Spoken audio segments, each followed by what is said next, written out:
But this is probably, for me, this was always the most confusing thing. It's like, well, I'm not giving somebody fluid bag, I'm taking it off. The other confusing part is it's accounted for in your effluent dose and your fluid removal, okay? All right, so net even is what you want the patient to be, okay? But we are giving them back unintended, I call it unintended, but it's fluid loss that is by mechanism of the machine, okay? Does that make sense? Okay. So pre-dilution versus post-dilution. So most commonly, you will see a post-dilutional setup for our patients, okay? Clearance of middle molecules, clearance of small molecules, less replacement fluid is required, so typically it's around 200 an hour is what we give them back. The filter lifespan might be shorter, but it's not necessarily related to them being post-dilutional, okay? And then pre-dilutional, the clearance of solutes might be slower only because we're diluting the blood beforehand, right? So you take something that was concentrated and you make it less concentrated, and then you pass it through a filter that has something else on the other side of the filter. You might get less clearance of molecules. It might take longer because of the diluted nature of the fluid, okay? Is that making sense? No? You're like No, only looking at me. Okay. All right. But that's one of the things that we use to make the filter last longer sometimes is we change it to a pre-dilutional, okay?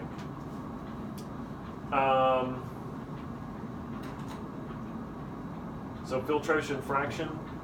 So by definition, it's the UF rate to plasma water flow rate. So the flow rate to UF rate will give you your filtration fraction. So a filtration fraction of 25% says that 25% of the plasma water is removed by ultrafiltration. Okay. We typically like it no higher than about 20% on CRT. Because what you get is you get basically, and we'll talk about this as well, when we take someone, we give them a unit of blood and we try to pull off that volume in the same hour versus dividing it out over a 24-hour span. What happens is the sucking force across the filter membrane is so strong that cells and debris get stuck up against the wall. That activates clotting and you get thrombosis of the filter really prematurely versus slowly kind of titrating up the PFR over a 24-hour period, okay? So if I can run off the rails real quick, fluid balance in these patients is something that, you know, we have to kind of converse back and forth with between even us or the primary team of what do you want? You want negative, you want even, and then we really have to be diligent about looking at our intake and our output. Typically in the morning, I'll come in once, I'll try to round twice a day, and I'll look at the I's and O's and I'll try to calculate for everybody what the goal should be. So if you want negative, how much do you want, those sorts of things, and try to help out with that. But the best way to do it is to take all the hourly intake, multiply it times 24, then figure out your intermittent infusions, your vancomycin, your Zosyn, add those things into that, and then divide that by 24, that'll give you your even, okay? And then we add that to whatever negative we want to make the patient, okay? But like I said, our sort of expected filtration fraction that we want the patients at is around 20%.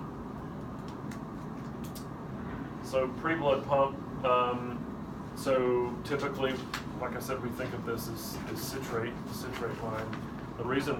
One of the reasons we get away from using citrate is because the volume of calcium infusion is so great, you have to increase the PFR on the machine, and that makes the filters last less over time versus either anticoagulating them with heparin or not anticoagulating them at all. And then they can also get toxic from citrate, which we'll talk about in a second. Max, are we here till 45 or till 9? 9. Okay. All right. And then the advantages of using a dialysate sort of solution on the PVP line is that the blood spends more time in interaction with the solution itself. So things like urea that sometimes are transported within red blood cells, we can actually have a better clearance of urea by putting something on the PBP and having it diffuse with the patient to the filter, and all of that is removed during diffusion. Okay, all right.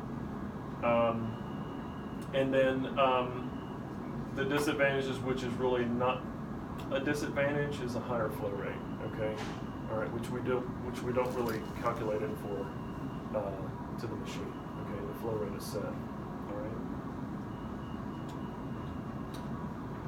I put this in here just to sort of illustrate the idea of the infusion and the effluent pump. So the effluent pump is always spinning at the opposite direction, creating a negative suction force on the filter. Okay, and that's what's driving a lot of the fluid removal off the patient. Okay. All right, so we'll talk a little bit about anticoagulants. So citrate. So these are the proteins that require calcium to form. Calcium is the main sort of igniter of clotting in your body. Okay. And citrate is found in a lot of things we use outside of CRRT, like blood products.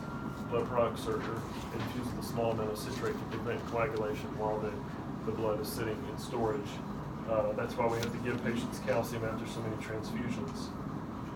Metabolization, so it's metabolized in the liver, and it's a small molecule, so we can remove citrate with, small amount of citrate is removed actually through diffusion in the circuit itself. So citrate toxicity, one of the cardinal signs is, so you'll have like a ever decreasing ionized calcium. You're going to go up on your calcium infusion, but your total blood calcium is either normal to high. And the reason for that is that the machines in the lab, when they're measuring total calcium, they look at all calcium complexes. So citrate calcium is a calcium complex. And so you actually have a higher total calcium, but an ever decreasing ionized calcium, along with a metabolic acidosis or sometimes an alkalosis. Okay, most commonly it's an anion gap metabolic acidosis. Okay, and then things that predispose people to citrate toxicity: liver disease, so the liver cannot clear the citrate, or coagulopathy, the reason that they would be getting a lot of blood, hypocalcemia, and well, decreased hepatic flow would be sort of a liver disease itself. We kind of talked about this. So in acidosis, you would expect someone's ionized calcium to increase, not decrease. Okay, so that's a paradoxical movement. Okay, which should raise a red flag. So if they're acidotic and their ionized calcium is low, if they're on citrate, they probably should be off of citrate. Okay. Yeah, we talked about that. All right. So strategies to prolong filter life. We can do nothing. So the patient can be on 3 bags of dialysate, PVP, dialysate, and replacement. They can be not on any anticoagulation because they're sanguinating or whatever. They're predisposed to bleeding or whatever. And it may be perfectly acceptable. We do that a lot.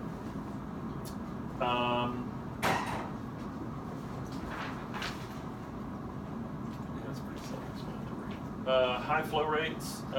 Sometimes we will increase or even decrease the flow rate on the CRRT circuit to kind of help prolong filter life. A higher flow rate will give you less clearance over time. Okay, because the blood spends less time interacting with the dialysate and the filter, and you get less diffusion across the membrane. Okay? Yes? So I had a hyperkalemic patient who we just could not get the potassium off of them. So the doctor had us put our blood flow rate to the highest possible 380. Was that? That wasn't incorrect. So if you have someone at a high flow rate, on like a 0K bath, Yeah. right? They're gonna clear the potassium. Okay. We're talking about over time efficiency speaking. Okay.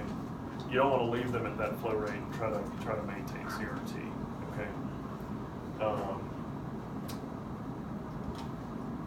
Pre-dilution, like we talked about, we can change the way that the replacement fluid infuses into the filter itself, and basically you're making things farther apart. Okay. When we pull, like we said, when we go from, or even if you don't change the PFR drastically, the reason for this is slow and efficient. Okay. If we have someone set at a PFR of 350. Okay, and we just leave them there, the filter's going to clot a lot faster versus if we had somebody in a PFR of 200 for 5 days versus 350 for 2 days. Okay, it's going to clot a lot faster. There's a lot more pulling force. Okay. Obviously, heparin. We routinely do it. It's safe. It's easily reversible. It's cheap. We don't have to rely on it for renal clearance. But some people don't like it, they clot to it, and then it can make people bleed. And then also sometimes it still doesn't work. You know, the patient that is septic may clot their filter not because they're clotting, but because they have a bunch of crap that's floating around their blood that just gets stuck in the filter. Okay?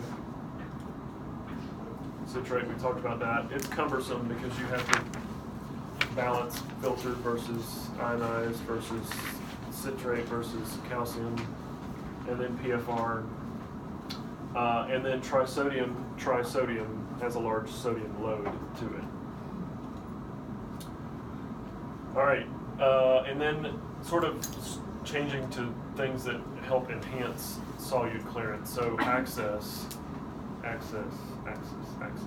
So the sort of correct kind of evidence-based thought process for placement of a dialysis catheter, from our perspective, is always going to be right IJ is dominant. It's a straight shot. There's no curves or turns. The next preferable choice would be femoral vessels. I know we kind of don't think like that here because we think the groin is dirty, but the left IJ, I know everybody's had somebody with a left IJ catheter. It's a pain in the rear end because first of all, it takes a bunch of turns. If their neck is thick, it takes a bunch of turns to get into the vessel, and then it takes 2 turns to get in the heart. If the patient turns their head, they kink the catheter. If they lay straight, the catheter doesn't work. It just always seems to be a pain in the rear end. So left IJ is actually the last, actually subclavian is actually the last, but left IJ is actually the last preferable site, okay? You want to go with things, and lines should be placed physiologically neutral to the vessel, okay? A line should not come out of the neck and make a sharp turn and then be sutured on the clavicle. That might lower the risk infection, but that makes a sharp turn for the blood to have to go. And turbulence, blood doesn't like turbulence, okay? You know, positioning of the patient if the line is in the neck left, and the left neck, and then you see Dr. Woodson loves cath flow, so cath flow. If the thing is not working, cath flow. If it's a perm cath, you don't know how much cath flow to put in it because it's not the same as a normal catheter, call IVT. Many times it's double what you would normally use per lip, okay? And I don't care how long you let it sit there to make sure that it works, just let it sit there more than an hour, maybe 2, okay? And if all else fails, call. Anytime. I turn my phone off at 9 o'clock.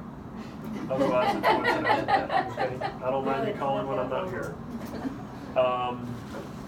So enhancing the effluent dose. So effluent doses here, we typically run between 25 and 35. Around 25 to 30 is really optimal. We can do that in a variety of ways. Trying to increase the dialysate flow rate is obviously the most obvious way, and we get better clearance of small molecules. So, blood flow rate does not really increase solute removal as opposed to dialysate flow rate. A higher dialysate flow rate makes a stronger pool because you always have a fresh batch of solution that is not equalized